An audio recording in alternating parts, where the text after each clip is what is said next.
Do you want to play Dragon Block C on Xbox, but you don't know how? It's frustrating, right? But don't worry, today I'm going to show you exactly how to get Dragon Block C working on your Xbox. Keep watching because by the end of this video, you'll be playing in no time. First, you're going to need to make sure that you have the Minecraft game installed on your Xbox. Without it, Dragon Block C will not work.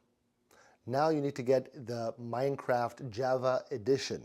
So you can't just play it on a regular Minecraft for Xbox. So you have to be prepared for a few steps. Next, you're going to want to download the Minecraft add-ons for Dragon Block C. Okay? Download the add-ons. These add-ons are what turn on your Minecraft world into a Dragon Ball universe.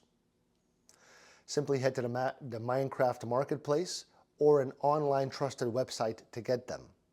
After that, you need to install the Minecraft mods for Dragon Block C. So search for Dragon Block C mod for Xbox and follow the easy guide to install it. Once that's done, you can start customizing your Dragon Ball character, building your own world, and exploring the fun. All right? Now, if you want more tips, remember to like, comment, subscribe. Ciao.